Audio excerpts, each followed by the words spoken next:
Hi guys, thanks for tuning in to another video on ForgottenWeapons.com. I'm Ian McCollum, and today we are taking a look at Colonel Fosbery's automatic revolver. Specifically, this is a model of 1901 Webley Fosbery automatic revolver in caliber .455. This was originally the idea of one George Fosbery, VC. He did in fact win the Victoria Cross for some of his military service in India. He actually retired from the British military in 1877. Became pretty well renowned as a small arms expert. He had made some previous inventions in small arms. He invented the Paradox, which was a rifled choke to allow shotguns to shoot slugs accurately. Actually, kind of a pretty cool thing. That's something I ought to cover later on. But he invented an exploding bullet that was used for range estimation in India. And then he went on to come up with this idea. Now, what this idea is a way to harness the energy from firing a revolver to rotate the cylinder and cock the hammer and absorb some of the recoil energy instead of transmitting it all to the shooter. So when you fire, the whole upper receiver of this gun slides backwards, the cylinder indexes, the hammer is recocked, and it's left ready to fire with a single action trigger pull. It's pretty cool. Now obviously the question that arises is why this instead of a semi-automatic pistol? And the answer is because Fosbery came up with this in 1895, and there weren't a whole lot of functional semi-auto pistols on the market at that point. Remember, this is a year before the broom-handle Mauser was even out there. So the reason why this is because the semi-auto pistols were not that great at this point. So Fosbery first developed this idea on a Colt 1873, a single-action army, and built an experimental model and kind of got the details sort of worked out. He patented it in the UK in 1895. He then went on to file patents in the US, Germany, and Italy in 1896. I think 3 different patents in the UK, various features. And unfortunately, the lock work in the Colt revolver was kind of weak. Now, not as it stands alone, but when adapted in this way with the parts sliding and banging together, the Colt didn't work out all that well. So Fosbery changed up and went to a British Webley pattern revolver, something he would have been quite intimately familiar with at the time, I'm sure. And the lockwork in the Webley was stouter and better suited to this sort of adaptation. So, and I should also point out, in the process, he got the advantage of the Webley's faster loading and unloading compared to the single-action army, because this is a break-action revolver. Pop it open, it automatically ejects all 6 cartridges, and then it's a lot faster to load than a gate-loading revolver like the Colt. In the late 1890s, Fosbery went and approached the Webley Company. They were one of the premier manufacturers of handguns in Britain at the time, and, well, Fosbery needed a manufacturer to build his cool new guns. So Webley was interested. They saw the growing popularity of self-loading pistols in Europe and in the United States, and of course, militaries are starting to adopt these. The Swiss would adopt the Luger in 1900, and the only other self-loading pistol that Webley had going on at that point was the Mars pistol by Sir Hugh Gabbett Fairfax. And this thing is this gigantic behemoth of a Magnum pistol. And Webley's looking at this and going, this isn't really looking like it's going all that well. Maybe we should have a second option. And the Webley Fosbery became a second option for them. So Fosbery doesn't appear to have had much direct influence working at Webley. Instead, he licensed the idea to Webley. Webley turned it over to one of their shop foremen, a guy named William Whiting, who would go on to design pretty much all of Webley's domestic self-loading pistols. But that's a later story.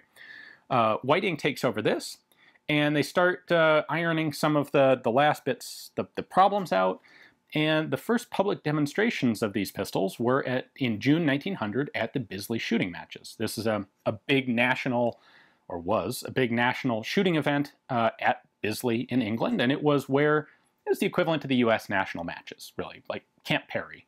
All of the best shots in the country came out. It was a big competition, prizes, the works. And so Webley premiered this gun there, and they had what were presumably some hand-fitted kind of prototypes that they let a whole bunch of shooters play with, basically, shoot. They had a couple sponsored shooters in the event who were using Webley Fosberys, and everyone actually came away really impressed with the gun. Now, these are target shooters, not military, mind you, and the elements they liked were, especially in rapid fire stages, it was a lot faster to work than a double action revolver because it automatically cycled and left you with the hammer cocked, ready for a single action, very short, very crisp trigger pull. They really liked the recoil absorption of the action of the gun. And these proved to be very accurate guns as well. They were well made. The sights are both fitted directly to the barrel, so there's not a whole lot of stuff. There's not a whole lot of potential for changes in alignment between the sights and the barrel like there can be in a self-loading pistol. Anyway, they came away very impressed. A lot of good PR from the 1900 Bisley matches. They went ahead and finalized production, got tooled up, and the first guns came on the market for sale in 1901. Now at this point, they were chambered in the 455 Webley cartridge, which was the standard British service cartridge of the time. And while the initial interest, or this initial PR had been at the Bisley target matches, the sales were primarily to military officers. Of course, at that point in the British military, as an officer, you had to provide your own sidearm, and they didn't tell you what sidearm it had to be, but it did have to use the standard 455 service ammunition. So there were a lot of different models of standard revolvers you could get. You could buy a very nicely, kind of like a custom, call it a custom shop version of the service revolver from Webley, but this was also an option, and especially for the guys who wanted the newest, coolest, high-tech, awesome whiz-bang gun, hey, Webley Fosbery revolver worked great as a military sidearm. They didn't sell all that many. In total, about 5,000 of these were made, but that would go through several later models, and the sales didn't really pick up until World War I, when, of course, at that point you have a lot of new officers coming into the Army looking for sidearms. So this particular one is number 1004. It was manufactured in 1902. In 1902, 1903, they manufactured a big batch of these, which would then hold them for many years.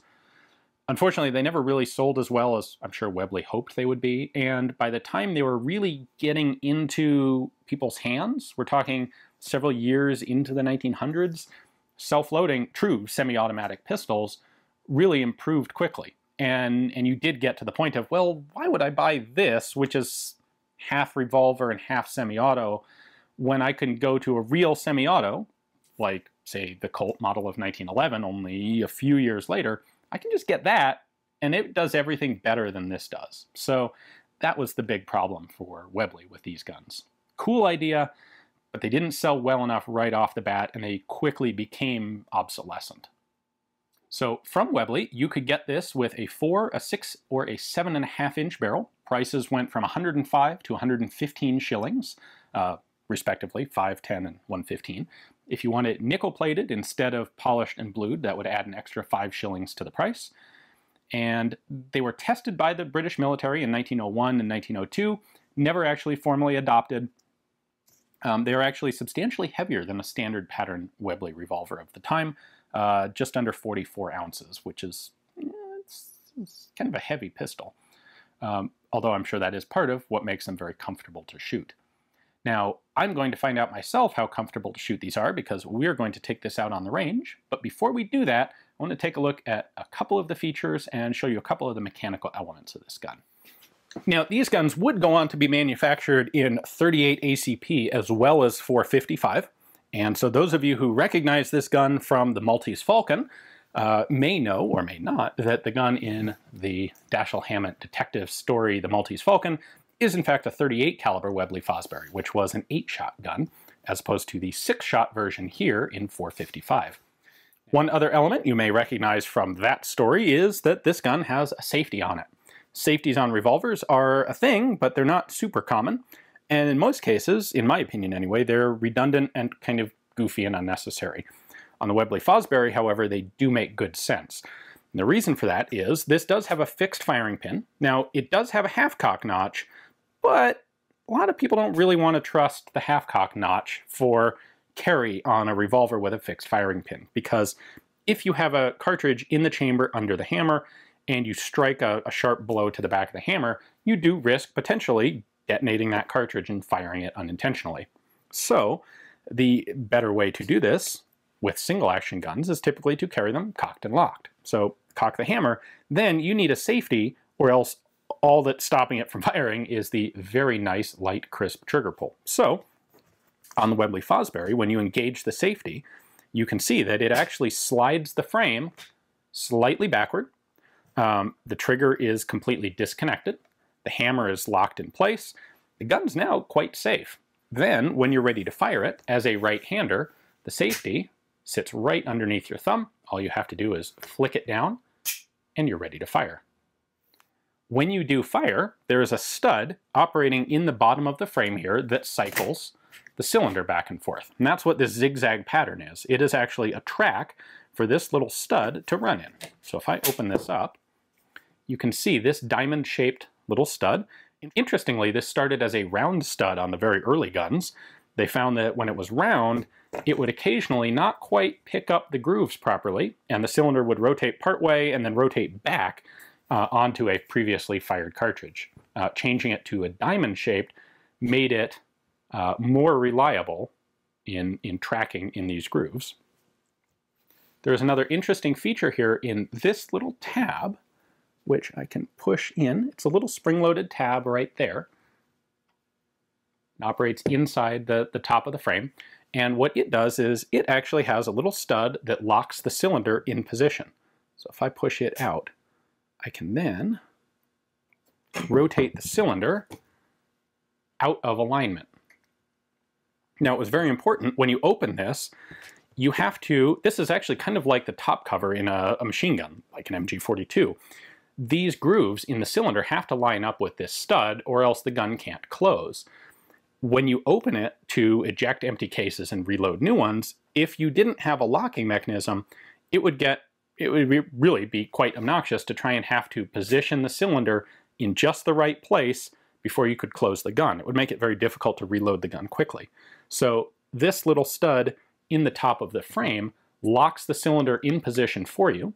When you close the gun, when you close the frame, that little tab gets pushed onto the locking surface up and out of engagement.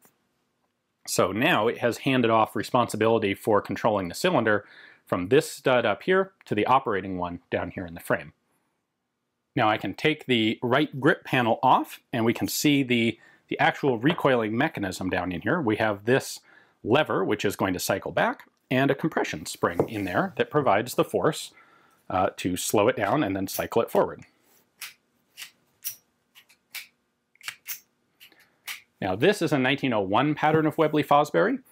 In later years, they would change this to a V-spring, much like Webley's later self-loading pistols. So that's one way to distinguish between the models. But really pretty simple down here. The finicky part of getting these guns working right was really the cylinder, getting the cylinder to properly track and index reliably. That was really the biggest issue that they had. And I should say, with production guns, they pretty well accomplished that. But you will see a wide variety of changes to the cylinders with the style of the grooves and fluting, or in this case, lack of fluting in the cylinder. You want to take a look at a couple of the markings on here. There aren't a whole lot. Up on the top of the frame, we have Webley Fosbery Automatic. And then down on the bottom, a note that it is 455 cordite only. Don't use black powder in this because you'll just foul the gun up. And there is a Webley and Scott little winged bullet logo down there. When the safety is engaged, we have a little line here that says that it is safe. When it's on, when the safety is disengaged, there's nothing, and you just have to know that you're ready to shoot. The serial number is located here on the side of the frame. This is 1004. These did start at serial number 1, so this isn't like one of the very, very first ones. So lastly, it's a little hard to see, but up on top of the barrel here, we have a marking that says Army and Navy CSL. And that is the Army-Navy Cooperative was kind of like a commissary type of store. They had a catalog, and as an officer, you could order guns or various other types of stuff through the Army-Navy CSL and have them shipped out to you in whatever colonial outpost you might be in. So a lot of Webley Fosbery sales, as well as Webley commercial revolver sales, went through the Cooperative. Last but not least, we have this engraving on the back strap, which identifies the officer who purchased or owned this particular gun. This was Captain Norman Fraser of the Cameron Highlanders. Now, we happen to know a bit about Captain Fraser, but that is the subject for another video. Right now, it's time to take this out to the range and see if we can shoot it as well as Captain Fraser could. As I'm sure you will have guessed, these are not exactly easy guns to come across in the US these days. They're fairly rare and quite expensive. There were only, like I said, less than 5,000 of them made, and then a lot of those were lost in World War I or were sent overseas. These were popular probably more so with colonial British officers than with ones in the UK itself, so a lot of them ended up in places like India. And while they may still exist today, they're not the kind of guns I can get my hands on here in the United States. I'd like to give a big thank you to Mike Carrick from Arms Heritage magazine for letting me take a look at this revolver and take it out and shoot it. Definitely check out Arms Heritage if you're looking for a good print magazine still on interesting historical firearms. And of course, don't forget to subscribe on YouTube and Full30. Check back in tomorrow or next week for more semi-automatic revolvers. Thanks for watching.